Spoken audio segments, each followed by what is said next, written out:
What is going on, guys? My name is Dylan, also the New Seeker, and today I'm going to read you guys my Black Ops 3 Search and Destroy Created Class Setup Guide. Let's hop right into it. Now, the first class we have, I have 7 classes, but it's just like variations of the same 2 classes. My rifle class and my SMG class. Now, my SMG class, as I can see, my personal favorite SMG is the VMP. I use the others, but we're going to talk about the VMP today just because it is my favorite. It is not the best one in this game. They recently sort of nerfed it.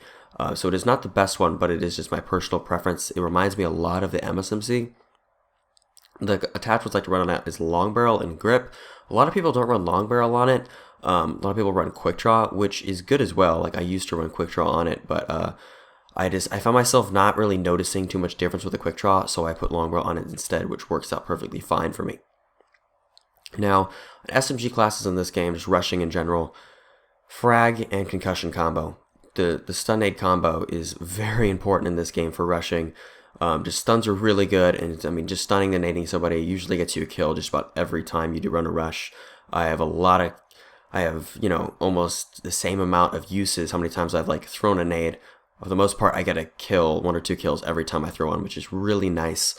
It wasn't like that in some CODs, but in this game, they remind you a lot of the COD 4 nades because they're super powerful. So it's really nice to have the stun nade combo in this game. Now perks, in this game, there's very variation. Like it isn't, I mean the gun variation is insane. You can use like any gun you want, but the perks, you pretty much run the same ones on every class. Especially awareness is one of the I have to run in Search and Destroy, which is kind of annoying. But let's start with the perk one here. I'm running Sixth Sense. Other ones you could run is Flak Jacket and or Ghost. I wouldn't suggest running Ghost just because it wasn't that useful in Black Ops 2, and it's exactly the same as it was in Black Ops 2 and Black Ops 3. So I personally do not think you need it, especially since in this game UAVs are really easy to shoot down, and so is the VSAT in this game. You can shoot it down now, and UAVs do not last as long. So at least they don't feel like they last as long, and so I don't think it's that useful. Flak Jacket, a lot of people run it. I personally don't, just because I find myself being able, if I get stunned and someone tries to stun nade me, tries to do the stun nade combo on me, I usually just boost out of the way and I get away from it, or just boost up in the air and I'll get out of the blast radius if I time it correctly. So I typically don't need Flak Jacket. The perk I like to run is Sixth Sense, because it is very good for search, and a lot of people think it's kind of douchey. I personally don't think it is. I mean, it obviously is, yes, don't get me wrong, it is, but since everybody runs it, it makes it not douchey because it makes it an even playing field when every single person in the game runs it. And if you don't run it, that's because you're like level 1, you don't have it unlocked. Everybody runs it. You may think I'm exaggerating, but I'm really not. Everybody runs Sixth Sense. Basically, if you walk near somebody, you get a little, it'll make it sound like a beep, and it'll show an arrow on the minimap and directing you which direction they are. You'll be like, 5 to 10 feet of them. And so it's very helpful for search, especially for people that camp in corners, because this game, some maps are very campy, and just some people just sit in the dumbest spots of all time. So it's nice to be able to kill them now, right as you walk like through a doorway and someone's to your right, Sixth Sense pop up, you can just turn and drop shot them. It's really nice. Perk 2, Hardwired. Now a lot of people I've noticed are not running this. I don't know why. Why? Hardwired is extremely good. Now don't get me wrong, Tracker, you could run this, which is, in my opinion, this is bullshit and OP, which is why I do not run Tracker at all. I do not run it. It is OP in my opinion. And Fast Hands is really good as well, which I'll get into why I'm not running Fast Hands. Because Fast Hands is basically dexterity in this game. You swap weapons faster, but you also aim faster after sprinting, which is the best part about dexterity in Black Ops 2. The reason why I want Hardwired, though, instead of Fast Hands, is because of the long list of things it helps you out with. You are immune to counter UAV, power core, EMP grenade, and smokescreen. Okay, that's cool. You won't trigger trip mines, shock charges, or C4 alarm. That is awesome right there. Those trip mines, which are basically the Bouncing Betty, and what they call it in Ghost, IEDs. It's basically that combined practically. And those are really annoying to die to. And with Hardwired, you will not trigger them anymore. Although it does, every once in a while, you have one of your teammates who doesn't have Hardwired, who's standing next to you, walk through a doorway, there's a trip mine, it blows both of you up because the teammate triggers it. That is one annoying flaw of it, but other than that, it's really nice to not be able to trigger trip mines or C4 alarm, which in this game, C4 alerts you when someone walks by it. Like you throw it on the ground, if someone gets near it, it'll alert you when they're near it, so you know to blow it up. And the best part about this perk, by far the best part, reduce your digital imprint against enemy tracker and Sixth Sense perks. So in other words, your footsteps, that like digital imprint of your footsteps is like hardly visible, like doesn't really pop up as much. And Sixth Sense, I've tested this actually. You have to be like within, I mean, you get right next to the person. If you like someone's sitting in a corner and you walk through the doorway, they have hardwired, and like say so do you too, whatever, and you have Sixth Sense, it will pick them up when you're directly next to them. Like it does not pick them up till you are like a foot away from them. So it is really nice to not be able to pick up by Sixth Sense as much, which is really nice. It gives you the advantage, especially if you have it and they don't have hardwired. It gives you a little bit of an advantage. Now, Dead Silence, the most important perk in Search and Destroy. Hardwired, in my opinion, would be the second most important, but Dead Silence is definitely the most important because you move silently.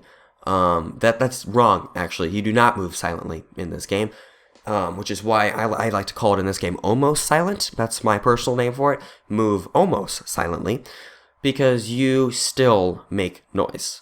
Dead Silence is countered by awareness, which is the only reason why I have it on.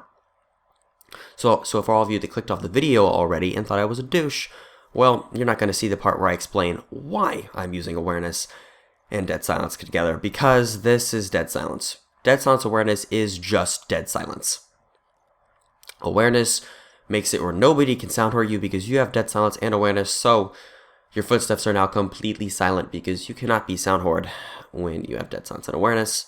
If you take off awareness, then you can be sound hoard. Sadly, hopefully they will fix that, because it'd be nice to run Dead Silence and Blast Suppressor, although, in my opinion, I probably wouldn't run Dead Silence and Blast Suppressor.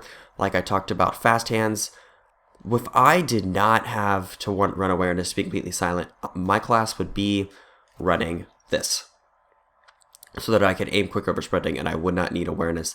That would be what I would run, but sadly, I have to run this, and I have to run awareness with it. A reason why I do not use Blast Suppressor, it does make noise when you go off, but it doesn't go off on the minimap. You hardly notice it on the minimap at all. I honestly don't really notice it very much. People don't have it, so I typically do not run Blast Suppressor. I do not think it is useful in this game. You make a lot of noise when you jump, don't get me wrong, but I like to use that, especially in clutch situations. I really like to use that to my advantage. If you go back to one of the Seek and Destroy clips, the first one I did on Black Ops 3, the last clip with the Pharaoh, the clutch I got, I think it was a 1v4, I go to jump up to the room on Stronghold, except I just sort of jump up in the window like I'm going up, and then I stay below, which draws a lot of people to just start running right at me, because just running towards that window and not paying attention, I just picked them off, because I use the sound to my advantage to get them to come to me, instead of me having to deal with them and just being nervous doing that. So I kind of like to use the sound to my advantage, which is why I don't run Blast Suppressor. So yeah, that is my SMG class. That is what I run. Now, for my rifle class, I have the exact same perks for the exact same reasons. So I'm not going to really look into too much of those. I already went over with SMG class, exact same reasons why. The rifle class does variate. I only have a stun because in this game, you can have 3 attachments without having primary gunfighter on, because you can have a sight. They like attachments don't. An optic doesn't count as an actual attachment in this game. They're like optics and attachments are separate for some reason. I'm not arguing. It makes me save a point and gets me a stun. Because used to Black Ops 2, I wouldn't be able to have this stun. I would just have to have that. But if I have a red dot in attachments, then I still have room for a stun. So there's that, which is really nice. To have that extra stun. I mean, it's really not that big of a deal. I can go without it, but it is nice to have it. And for classes that I do not run, like this one, my ICR class with extended mags, quick draw stock, I don't have to have either one of those, because I can't have it because I have to use primary gunfire to have the extended mags, which is kind of annoying, honestly. I feel like, I don't know, it's kind of annoying that I can have a stun if I have a red dot, but to just have a bigger clip, I have to ditch a stun. But, I mean, it's really not that big of a deal, but it is kind of annoying. So, guys, those are my classes. I went a little bit more in depth with the SMG class because of the perks, and the perks are exact same for the rifle classes. They're, like I said, they don't really vary in this game very much. There isn't much difference in what perks you have to run. But yeah, hopefully this helps you guys out in your S&D game a little bit. Leave a like if you guys enjoyed. Let me know what you guys run differently, what you guys would change about this. If you guys say, oh, we'll try this instead of this, let me know. I'm open to opinion. But yeah, it's been Seeker, guys.